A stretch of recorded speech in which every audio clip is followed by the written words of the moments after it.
नाज़रीन, कल मैंने वॉर ऑफ नैरेटिव्स की बात की थी ब्रॉडर व्यू के अंदर, और मैंने ये भी बताया था कि परसेप्शन बनाना, इम्प्रेशन बनाना कितना ज़्यादा ज़रूरी होता है किसी भी जंग के लिए।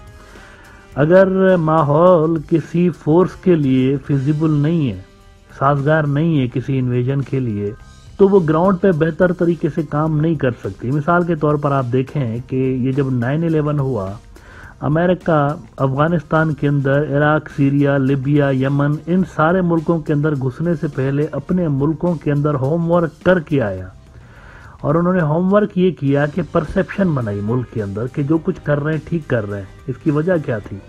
इसकी वजह यह थी कि ऐसा ना हो कि हम वहां पर लड़ते रहें और हमारे अपने मुल्कों के अंदर हंगामे फूट पड़े उन जंगों के खिलाफ, जो कि फूटे भी बाद में। तो ये जो परसेप्शन की जंग होती है ना, जो कि मीडिया पे लड़ी जाती है, जहनों पे लड़ी जाती है खास तौर पर, ये बड़ा इंपॉर्टेंट होता है इसको विन करना, ताकि स्ट्रीट्स जो है ना, गलियां, सड़कें, ये खामोश रहें। इजराइल जो है, उसने ये जो गजा के ऊपर वो इन्वेजन करने जा रहे हैं, इससे पहले भरपूर तरीके से इजराइल और उनकी जो लॉबी है वेस्ट के अंदर, उन्होंने भरपूर तरीके से काम किया परसेप्शन की जंग, वॉर ऑफ नैरेटिव्स जो है वो जीतने के लिए, लेकिन फेल गए हैं। ये कल भी मैंने कहा था कि बहुत रेयरली हमें ऐसा नजर आता है कि वेस्टर्न मीडिया को ग्राउंड पे वेस्टर्न लोग ही चैलेंज करें। मतलब उनसे अगर क्वेश्चन कोई पूछा जा रहा है कि आप ये बताएं कि हमास वालों ने ये जो 40 बेबीज को उनकी बॉडीज कट की थी वगैरह वगैरह, तो सामने से क्वेश्चन आ रहा है कि मुझे प्रूफ दिखाओ। Do you care about the babies that were beheaded? No, the babies they were never beheaded. That was a made-up story. How do you It's not know? true. It's show me the pictures now. So what about Show 19? me the pictures. You're a lying full of. You're full of. ये उस वार के जीतने की निशानी है ना।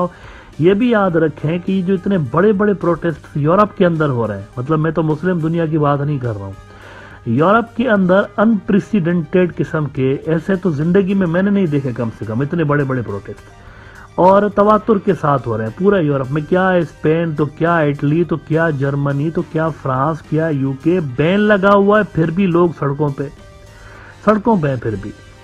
तो ये अनप्रेसिडेंटेड है, और ये मत समझिए कि इसके अंदर सिर्फ मुसलमान आ रहे हैं, ऐसा नहीं है। ये वहाँ की जो सिविलाइज्ड कम्युनिटी है ना, वहाँ के जो लिबरल सेक्युलर लोग हैं, जो जंगों के खिलाफ वैसे ही प्रोटेस्ट कर रहे होते हैं, वो भी इन मुजाहरों में बहुत बड़ी तादाद में आपको नजर आते हैं। इसमें मुसलमान भी हैं, इनमें क्रिश्चियंस भी हैं, दीगर मज़ाहिब के लोग भी हैं। सिर्फ मुसलमान यहाँ पे फ़लस्तीन के हक में रैलियाँ नहीं निकाल रहे, और लोग भी निकाल रहे हैं। लंदन के अंदर तो आज कमाल हो गया है, लिटरली कमाल हो गया। ऋषि सुनाक और वो जो बेवरमैन साहिबा हैं, उन्होंने, मतलब ये मीडिया में आया कि कोई प्रो पैलेस्टाइन जो रैलीज हैं उन पे मतलब सख्ती की जा रही है वहाँ पे यूके के अंदर, लेकिन आज जो नज़र आया है, इतना बड़ा मुजाहरा मैंने यूके की रिसेंट हिस्ट्री में नहीं देखा। लाखों लोग निकले आज। ये वीडियो देखिए ज़रा उस मुजाहरे की, आप देखिए कितने लोग हैं इसके अंदर।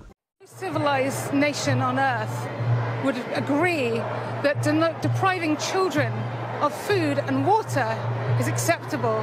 I'm here because I'm a human being, and anyone with a conscience believes that a civilian population should never be punished in this way. It's collective punishment, it's a war crime, and unless we stop it, unless we get out there and say something, it's going to end up with thousands losing their lives. Can you put into words how you feel about the loss of life on both sides? Every life is precious, but the root of this violence is the occupation. It's not complicated. It's a settler colonial state imposing apartheid and oppression on an indigenous people, and that's wrong everywhere for anybody. And it has to be true that all the Palestinians want is freedom, and we must support that in equal rights. And I stand up here, I'm so pleased to see so many of my brothers and sisters with big hearts who know the truth. And the Western media has a duty now to tell the truth about what's happening, because I am seeing the worst horrors I could ever have imagined. I grew up in the shadow of the Holocaust, and we said never again, and that means never again for anyone. And I beg of anyone, if they have a conscience, get out there and speak, and demand your leaders speak. There seem to be, of course, deep divisions on either side, but you've come out today and you were telling me earlier that this is about being a human, a fellow human being. I'm so thrilled to be here among my brothers and sisters who can see the truth, despite all the propaganda and the lies and the bias and the prejudice that we see in the Western media. It has been, quite frankly, an appalling week. What would you like to see the UK government do now? They must demand a ceasefire. They must demand that Israel stop bombing children and stop burying them under rubble. They must demand a humanitarian corridor so aid and medical supplies can get in. They must demand they have electricity. They must demand that there is food and water. This is an emergency now, a crisis, and people must rise to it. Thank you so much for your time. जी, तो ये सब आपको क्या show कर रहा है? इतने ज्यादा लोग, ये शो कर रहा है कि मासेस जो है वहाँ के, जो लोग वहाँ वोट डालते हैं, जो लोग वहाँ रहते हैं, पॉलिटिशियंस की, पॉलिटिकल पार्टियों की रोजी रोटी इनसे चल रही होती है। तो जब ये सड़कों पे पॉलिटिशियंस देख रहे होते हैं ना क्या माहौल है, किस साइड की तरफ मूड है, तो ऑटोमेटिकली चीजें स्विंग होना शुरू हो जाती हैं, ओपिनियन जो है ना वो टिल्ट होना शुरू हो जाता है दूसरी साइड की तरफ, और यही कुछ हमें होता हुआ नजर आ रहा है। इतने बड़े मुजाहरों के असरात कुछ हमें होते हुए नजर आ रहे हैं। थोड़ी देर पहले आज मैक्रोन ने अपने ट्विटर अकाउंट पे कहा है, उन्होंने बड़ी सॉफ्ट टोन यूज की है। शुरुआती तौर पर जो टोन यूज कर रहे थे काफी हार्ड थी, लेकिन जब इतने बड़े बड़े मुजाहरे यूरोप के अंदर होना शुरू हो गए तो मुझे लग रहा है कि वो भी थोड़ा सा देख रहे हैं कि यार एक मिनट, ये कहीं ऐसा ना हो कि इजराइल की अनकंडीशनल सपोर्ट में हम लोग अपने मुल्कों के अंदर प्रॉब्लम्स क्रिएट करें। तो उनकी तरह ट्वीट देखिए, मैक्रोन कहता है कि in the interests of Israel, the Palestinians, the middle east and the world, France is actively mobilizing to put an end of this period of violence and tension. I'm constantly in touch with regional players. Today I talked with Prime Minister Netanyahu and President Sisi. और आगे कहते हैं, in Gaza elsewhere, humanitarian law must be respected. In Gaza elsewhere, all possible measures must be taken to spare these lives of civilians. और यही tweet उन्होंने अरबी में भी की हुई है, एक और सॉफ्ट मैसेज उन्होंने दिया है। तो वेस्ट मुझे यूं लग रहा है थोड़ा सा डिसएंगेज हो रहा है इजराइल से, कि नहीं, अनकंडीशनल सपोर्ट नहीं है। वो इस वजह से हो रहा है क्योंकि उनकी सड़कें भरी पड़ी है ना, तो लोग जो होते हैं ना, पब्लिक अल्टीमेट फोर्स होती है। इस वक्त अगर इजराइल जंग में जाता है तो ये लोग क्या घर पे बैठे रहेंगे? ये जो मुजाहरे हैं इसमें शिद्दत आती जाएगी, तेज होते जाएंगे मजीद, और इनको पता है।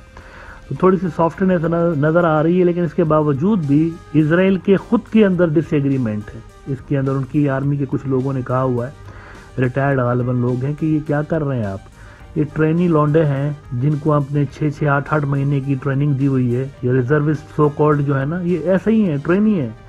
इनको छोटी छोटी ट्रेनिंग देकर आप कहते हैं ये तो फौज का हिस्सा बन गए, 3 लाख बुला लिए हमने, तो इनको आप हार्ड कोर गोरिल्लास के साथ लड़ने के लिए अंदर डाल रहे हैं। वहां तो जहन्नुम है, वो तो सारी जिंदगी मतलब लड़ते लड़ते जवान होते हैं ना हमास वाले। एक प्रिजन है गजा, एक यूं समझिए बहुत बड़ा जेल है असल में। वो जेल में पले बड़े हैं, उनकी सारी जिंदगी रेजिस्टेंस में गुजरी, और आप अपने लोंडों को जिनको कुछ महीनों की ट्रेनिंग दी हुई है वो भेज रहे हैं वहाँ पे, तो उनका क्या हाल होगा फिर ऐसी ट्रेनिंग के साथ। वहाँ तो कैजुअलिटीज हमारी बढ़ेंगी, उनकी चाहे जितने भी मरे। हमारे तो अगर मतलब थोड़ी सी क्वांटिटी में भी वो अगर ऑफ होते हैं तो इतना ज़्यादा वबाल मच जाता है वहाँ पर इजराइल के अंदर। तो डिसएग्रीमेंट्स हैं। उनका जो अपोजिशन का लीडर था उसने इनकार कर दिया कि मैं नेतन्याहू की वॉर गवर्नमेंट में नहीं आ रहा। वहाँ डिसएग्रीमेंट गवर्नमेंट लेवल पर भी है और यहाँ पर भी है, मिलिट्री के सर्कल्स में भी, कि जाएं कि ना जाएं, जाएं कि ना जाएं, क्योंकि यहाँ से जो विजुअल्स सामने आ रहे हैं हमास वालों, आज भी एक और भी वीडियो उन्होंने जारी किया, उसमें वो दिखा रहे हैं कि बड़ा तेज़ी के साथ जल्दी में उनके जो लोग हैं वो बहुत सोफिस्टिकेटेड किस्म के वेपन्स खुद बना रहे हैं। मतलब वो जो मोटर नहीं होते जिनसे टैंकों को तबाह किया जाता है, बहुत बड़ी तादाद में उन्होंने दिखाया कि कितना आसानी के साथ वो बना के खुद ही बना रहे हैं, बाहर से नहीं मंगवा रहे, खुद ही बना रहे हैं वो। उन्होंने कहा कि ये तो सप्लाई लाइन का यहाँ पे कोई मसला ही नहीं है। रॉकेट्स और मिसाइलों के बारे में कहा जा रहा है कि लाखों की तादाद में पड़े हुए उनके पास, तो ये जंग लंबी चलेगी और इसमें फिर जो जानी नुकसान इनका, क्योंकि ये आइडेंटिफाई कैसे करेंगे। मैंने कहा ना, ये जो हमास वाले हैं गुरिल्ला वॉरफेयर में मोस्ट प्रोबेबली वो तो घुल मिल के लोगों के अंदर रह रहे होते हैं ना, तो ये कैसे आइडेंटिफाई करेंगे, इनके पास तो कोई डेटा नहीं है ना। ये ज़रा इनका वीडियो देखिए हमास वालों का जो उन्होंने आज रिलीज़ किया है, जिसमें वो हथियार बना रहे हैं।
जी, तो ये सूरत हाल है।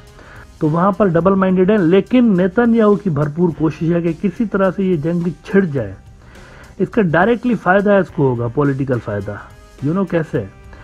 इसके ऊपर एक तो करप्शन के केसेस चल रहे थे जो कि इसने होल्ड करवाए हुए हैं। फिर इसने जुडिशियल ओवरहॉल किया था, जुडिशरी को कंट्रोल करने की कोशिश की हुई है, वो भी अपने करप्शन के केसेस की वजह से। तो वो अलग से केस इसके ऊपर तैयार खड़ा हुआ है। और तीसरा ये कि हमास वाले इतनी बड़ी कार्रवाई कैसे करके गए, तो वज़ीर आज़म थे, ये भी केस इसके ऊपर। तो ये सारे जो केसेस हैं, इसको पता है ये जैसे ही इक़्तिदार से नीचे उतरा जेल में होगा, खुद इजरायली इसको जेल में डालेंगे, क्योंकि उनसे रिलेटेड केसेस है ना। और वॉर क्राइम्स के अलग से केसेस बन सकते हैं इसके ऊपर। लंगड़े घोड़े पे तो कोई पैसा नहीं डालता ना। जब ये पावर से उतरेगा तो अमेरिका क्यों उसका साथ देगा? अमेरिका उसका साथ देगा जो इजराइल की हुकूमत में होगा। तो ये अलग से उसके ऊपर मसला खड़ा होगा कि फास्फोरस बम इसने यूज़ किए, हॉस्पिटल्स के ऊपर इसने बमबारी की, स्कूलों के ऊपर की, यूएन के स्टाफ को नहीं छोड़ा इसने, यूनाइटेड नेशंस वालों को इसने टारगेट किया, इसने जर्नलिस्टों को टारगेट किया, वेस्टर्न जर्नलिस्टों को टारगेट किया, अमेरिकन सिटीजन्स को टारगेट किया गया है, खुद इजरायलियों को टारगेट किया गया है। हमास वालों ने क्लेम किया है ना कि बहुत सारे, कोई 25 ऐसे लोग हैं जो कि अमेरिकन हैं और इजरायली हैं, जिसको इसने खुद मारा है बमबारी कर करके, यानी फ़लस्तीनियों के साथ वो भी मर रहे हैं। तो नेतन्याहू को पता है कि अगर ये जंग ना छिड़ी, जंग छिड़ती है तो ये लंबे अरसे तक, वॉर गवर्नमेंट बन गई ना, तो ये लंबे अरसे तक वहाँ पर वज़ीर आज़म रह सकता है और फिर ये उन चीज़ों से बच सकता है। पर्सनल इंटरेस्ट भी है इसके, लेकिन द प्रॉब्लम इज़ दैट उस जंग छिड़ने की वजह से इजराइल के अपने जो फ्यूचर है ना, उसके ऊपर क्वेश्चन मार्क आएगा कि वो किस शक्ल में रहेगा फिर। तो वेस्ट की सपोर्ट थोड़ी सी हमें ढीली होती हुई नज़र आ रही है। सऊदी ने सपोर्ट नहीं की, गए थे एंथनी ब्लिंकन, लेकिन कोई पिक्चर तो मुझे नज़र नहीं आई मोहम्मद बिन सलमान और एंथनी ब्लिंकन की मुलाकात की। बल्कि जब एंथनी ब्लिंकन वहाँ पे था, अमेरिकन सेक्रेटरी ऑफ स्टेट, तो खबरें यहाँ से ये आ गई कि जी सऊदी अरब और ईरान जो है वो मिलके फ़लस्तीन के मसले पे कोई हल निकालेंगे और वहाँ पे आगे काम करेंगे। तो ये कितनी बड़ी बात है। सऊदी और ईरान अगर इस तरह की एक स्टेटमेंट आ जाना इटसेल्फ बहुत बड़ी बात है। उधर से रशिया और चाइनीज़ जो है मुस्तकिल तौर पर फ़लस्तीन के हक में स्टेटमेंट्स दे रहे हैं, तो चीज़ें साजगार नहीं है। डिवाइडेड यूरोप है, अमेरिका का पावर हाउस, वहाँ पे उनके जो अपने इत्तेहादी हैं, आप देखें फ्रांस की तरफ से सॉफ्ट लैंग्वेज आना शुरू हो गई है। It won't be a good idea for Netanyahu to go into a war. अगर ये जाता है तो मेरे ख्याल से अमेरिकन के लिए भी बहुत बड़ा प्रॉब्लम ये यहाँ पर क्रिएट करेगा।